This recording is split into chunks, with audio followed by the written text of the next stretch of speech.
Your son said he will marry me, and do you agree?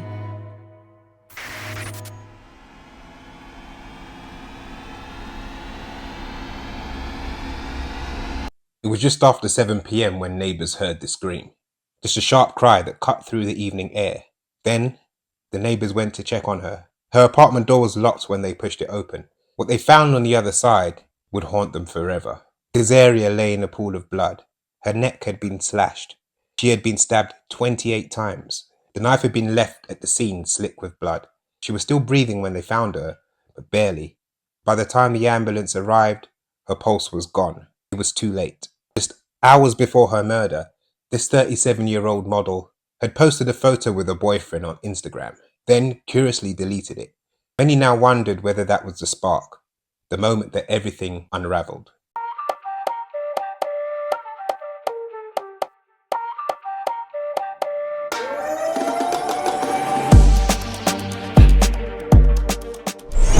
Today's case takes us to the country of Georgia, and it didn't just shock the public.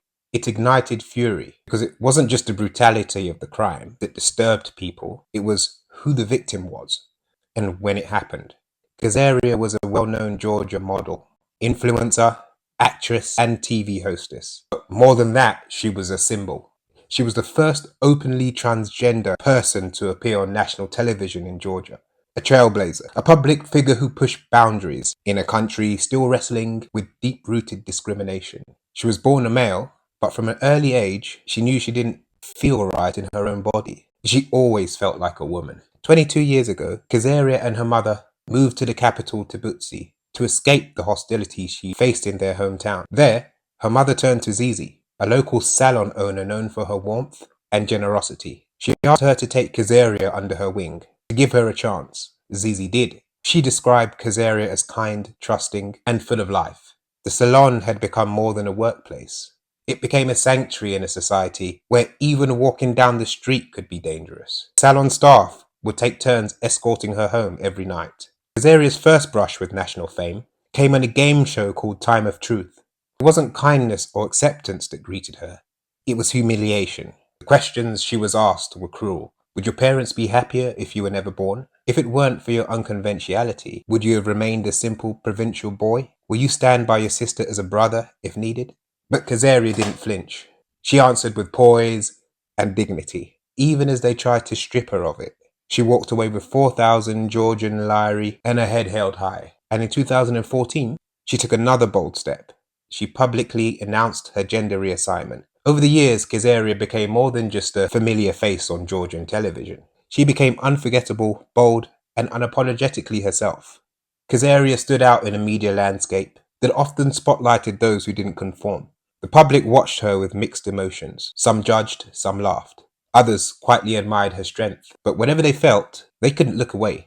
And she knew it too. The media wasn't always kind, and the audience could be harsh, but Kesaria embraced the attention, taking what acceptance she could wherever it came from. To some, she was just an eccentric outlier. To others, a warrior. To many, the real Kesaria only became visible once she was gone. In 2018, she stepped onto the international stage, representing Georgia in the Miss Transstar International Beauty Pageant in Spain. Her resume grew. Talk shows, TV programs, commercials. She never faded. She didn't let the world forget her face or her voice. The investigation in her death began at an apartment on Afkandili Street, at the Digomi district of Tbilisi. Police quickly sealed off the building. The scene inside was chaotic. Scattered forensic powder, discarded gloves, cigarette butts, and a silence heavy with horror. Forensic pathologist Katavan examined the body. The cause of death? Acute anemia from massive blood loss. Kesaria had been stabbed 28 times. 4 of those wounds were fatal. The weapon? A hard, blunt-edged blade. Back at the station, investigators pulled nearby surveillance footage. The timeline came together quickly. Take a look at this. At exactly 6:53 p.m., a man stepped out of the taxi outside Kesaria's building. On his way in, he stopped briefly at the store. Bicker spent a few minutes in the store and came out with a grocery bag. He walked towards Kesaria's apartment, then entered her apartment at 6:56 p.m. You can see Bicker pacing back and forth as he's waiting for the lift to go up to Kesaria's place. He looks nervous, restless. The lift came and he went up. By 7:10 p.m. he was seen running down the stairs.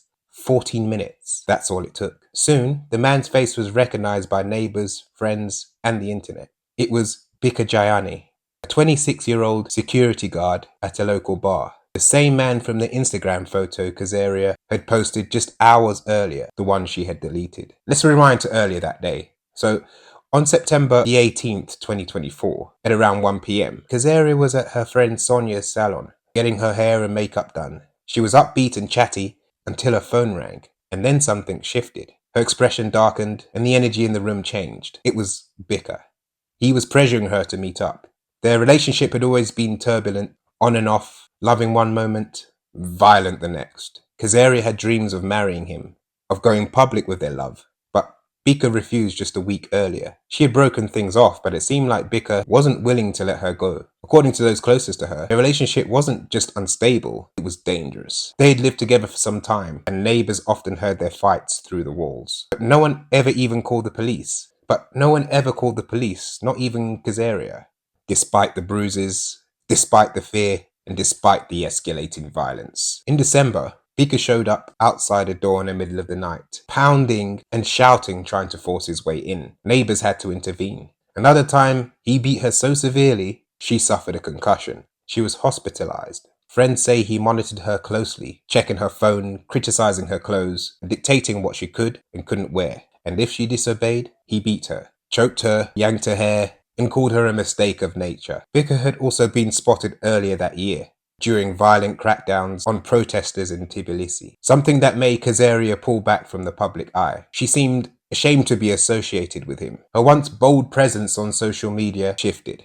She started posting about abuse, about red flags, about survival. One day she wrote, "Hello friends, I was in a toxic relationship for almost 2 years. Many have asked why. I disappeared from TV screens. This was the reason. You may be surprised, but I was a victim of manipulation and violence. I left the country to escape the difficult situation I was in. I will definitely return and take appropriate action, and I will publicly advocate against violence on this issue." Then, in another post, she wrote, "I also want to thank my next door neighbor who saved me when he finally broke into my house. Otherwise, I might not be alive today. About a month ago, he even took me to Kesaria, which is a hospital, with a concussion, which was recorded at the clinic. I'm writing this post as an example for other women. Do not waste years with a manipulative narcissist. No to femicide, which is so common in our country. Despite being an example to many women and standing with the strongest women, this still happened to me too."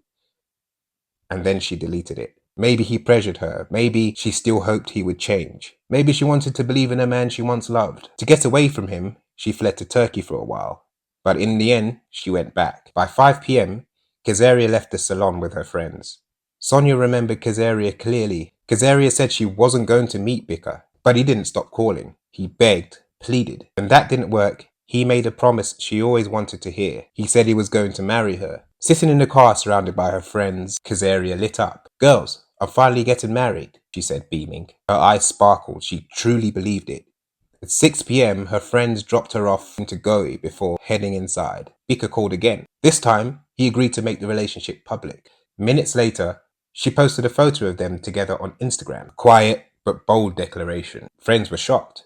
Bika had always insisted on secrecy. When they called her, she brushed it off with joy. She said, "What nonsense. He asked me to. He wants to marry me. Now he's coming to ask for my hand. Get ready to be the bridesmaid and wear a red dress." She even messaged his mother, "Your son said he wants to marry me, and do you agree?" What she didn't know was that Bika wasn't bringing a proposal ring. He had something else entirely different in mind. The very weapon he had used to kill her, and he had just bought the knife.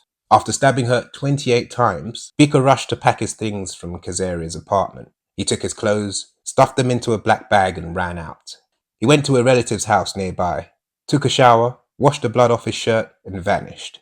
But not for long. Police tracked him to Kataisi airport, where he was arrested just hours later as he tried to flee the country. At the station, Bika confessed. He said he did it because Kesaria had insulted his mother and his sister. Then he detailed everything. He said, quotes, "I went into the pharmacy and brought blood pressure medication. I didn't have the courage to jump. I walked into Kesaria's apartment coldly and started talking to her. When I looked at her, tears welled up in my eyes. I asked her why she was acting like this, and then I started to beat her. He confessed to buying the knife that afternoon at 3:50 p.m. at a store called Caravan. He paid 59 Lowry. When investigators asked how many times he stabbed her, Bicker claimed he was in a state of shock and didn't remember. As for the earlier assault, one that left Kesaria hospitalized with a concussion, he shrugged it off. This is what he said. It was something that happened spontaneously. While we were wrestling, she hit me. But we wrestled. At the time, she lost her balance and fell. I took her to the hospital. I picked her up. It wasn't my fault. That's what he said. Anyway, few believed that version. Then came a chilling confession. He said, she told me to go public with our relationship. I told her to break up instead. It's Georgia, after all. I can't do that. The next day, she started posting videos that would irritate any man, he said. Let's get to the trial. Bicker now stood trial for the murder of Kesaria Abramidze. He confessed, but only to premeditated murder. He denies any special brutality. He also denies that it was a hate crime, even though the violence says otherwise. If convicted, he faces 16 to 20 years or life behind bars. Just one day before Kesaria's murder, Georgia passed a sweeping anti-LGBTQ law. It banned gender transition, same-sex marriage, and even discussions around sexual orientation, very similar to Russia's gay propaganda law. The timing is chilling. Did it play a role in her death? Was Bicker afraid of being exposed, ashamed of their relationship? Or was he simply a man who couldn't stand losing control? We may never know the truth. But what we do know is Kesaria loved him, and he killed her for it. Bicker's mother later gave a brief interview. It was a shock to me, she said. I would like to first express my condolences to Kesaria's mother and apologize. Sorry is the only word left. Kesaria Abramidze was laid to rest in Tbilisi on September 22nd, 2024. She was also remembered in Antwerp, Belgium, a quiet memorial held by Georgian queer refugees who had fled similar threats. Many of them had looked to Kesaria as a symbol of survival, but even in death, she faced rejection. The Georgian Orthodox Church refused to bury her, citing her gender identity.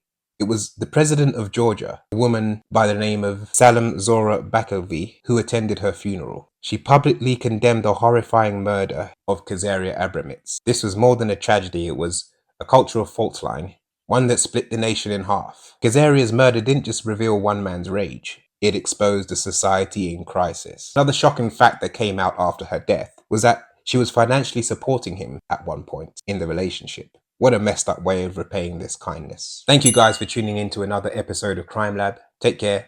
Don't forget to subscribe. It's totally free and keeps you up to date with all of my future videos. Stay safe, and I'll catch you in the next one.